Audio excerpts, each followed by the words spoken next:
welcome back. Oh, yes.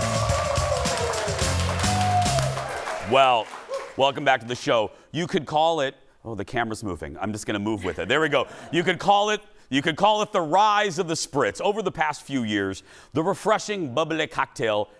Every year, there's usually one of these. It's been soaring in popularity, especially in these hot summer months. But it's more than just your typical aperol Spritz. Joining us with what you need to know to be a hit at one of your summer BBQs, give it up for the wine diva, Leslee Miller. There we go. Hello, love. Hello. Ciao.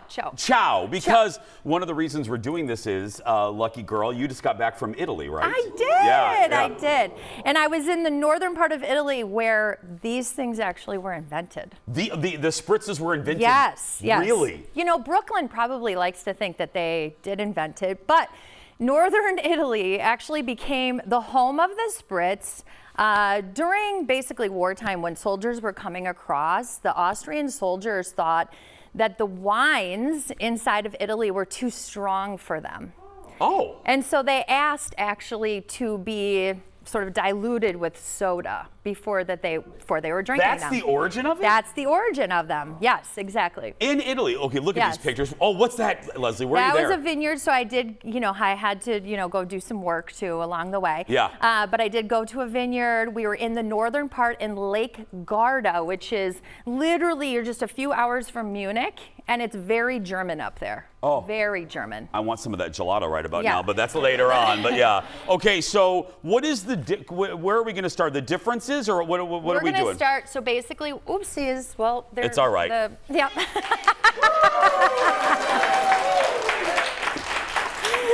I got it, Lori. Don't worry about it. I got that. Yeah. So what we did... The Oprah chairwoman about leapt out of their chair.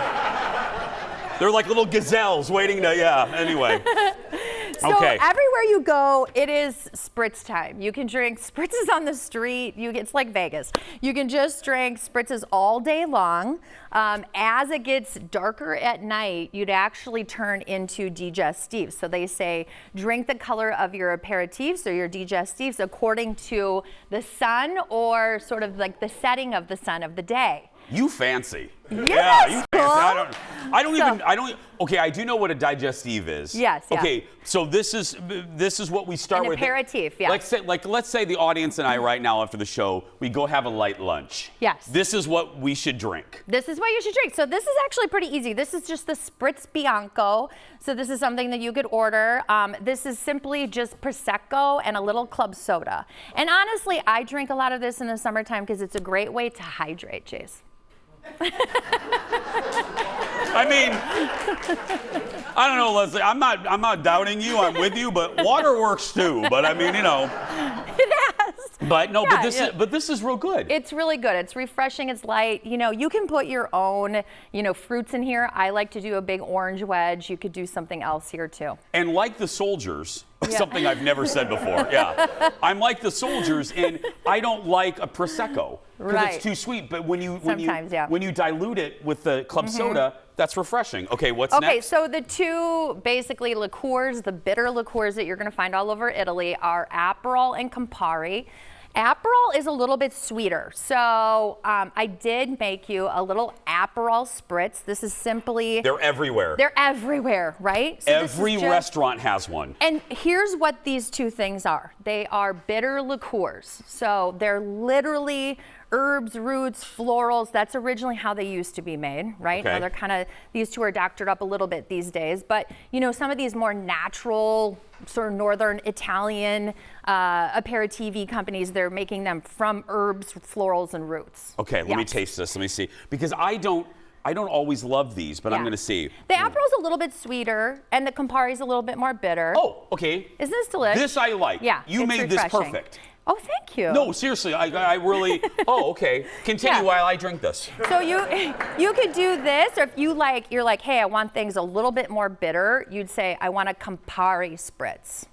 I want a Campari Spritz. Lead with Campari. Yes. That's real good. I'll go yummy. back to that, but before. Okay, so this is the Spritz Misto. So this means that there's aperol and Campari actually in this guy. So it's a little bit of half and half. So you get a little bit of both here, mixed with club soda. Honestly, I drank a lot of this one when I was there. My husband was like, "What are you doing? It's 10 a.m." I was like, There's fruit in this. Mind your own business. There's fruit in this, Leslie. There's fruit. Yeah, that's right. And I like it because you get a little bit of the bitter component in the. So far, actually, this is my favorite. Yeah. So far, the Misto. Okay. Yes. Can I tell you, this next thing was the talk of our pre-show meeting. Okay. Well, yeah. The limoncello spritz, which is simply limoncello, prosecco, and club soda.